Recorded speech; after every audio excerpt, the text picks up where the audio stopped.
Hello everyone, welcome back. Today I'm going to talk about the 1984 science fiction film 2010, the year we made contact. You can see the cover there, evocative of images from the first film, 2001: A Space Odyssey. And one might ask, is a sequel to one of the greatest films ever made? Is it respectable? Is it even worth revisiting some of the questions raised in 2001: A Space Odyssey? And I think the answer is yes. I think Stanley Kubrick gave the project his blessing.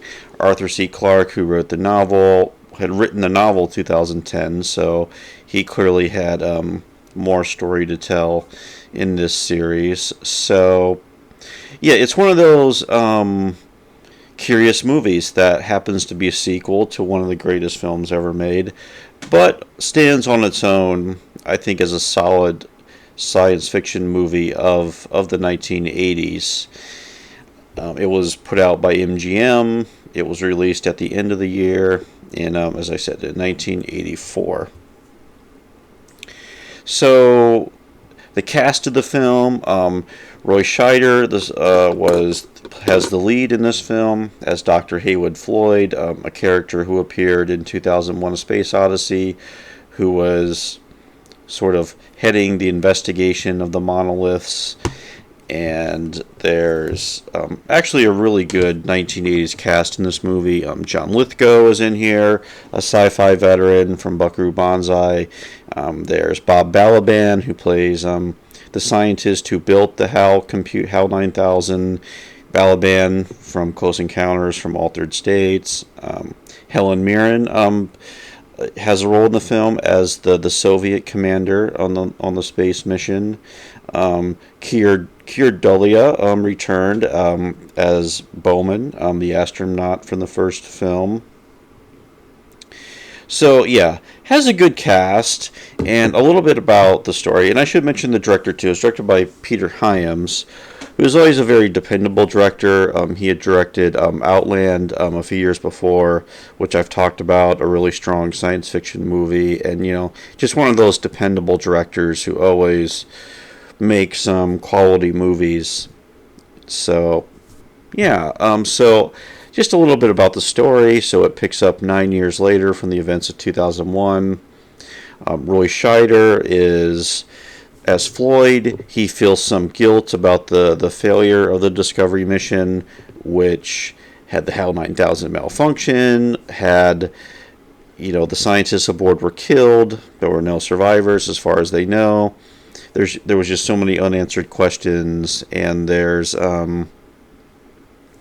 he is approached about a new mission to Jupiter to investigate what happened, and NASA wants Floyd to go along on this mission. Meanwhile, you have this Cold War plot going on where you have an international crisis brewing between the Soviet Union and the United States. That's kind of vague as far as what's going on, but they're almost in a state of war. And the space mission is going to be a joint mission where the Americans are going to go to Jupiter and they are going to link up with a Soviet mission that's also there.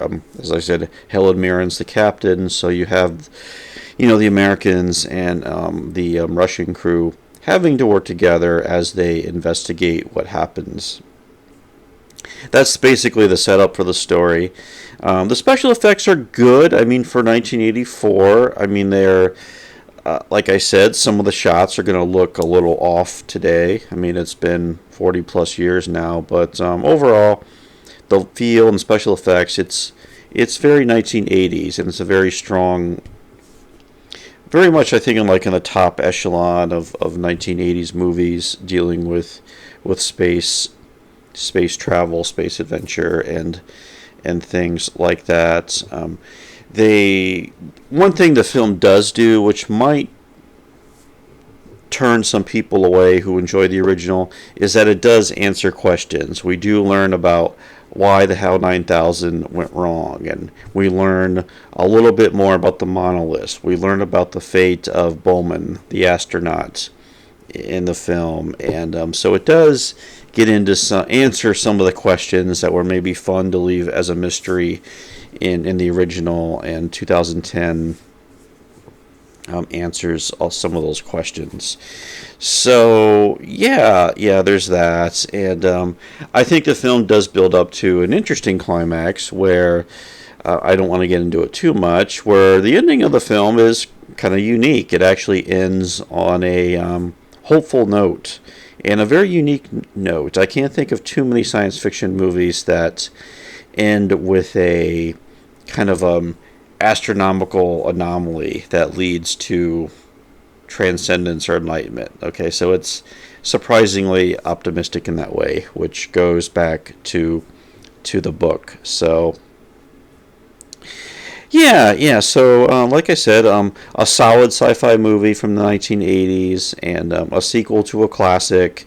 And it is important to point out Stanley Kubrick actually helped out the production, offered some advice, so there was no controversy as far as how that goes. Kubrick actually makes a cameo in the film on the cover of a Time magazine.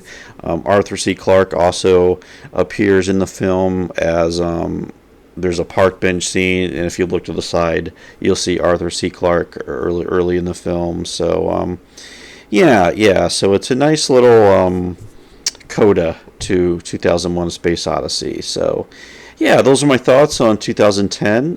Thanks for watching, and I'll talk to you later.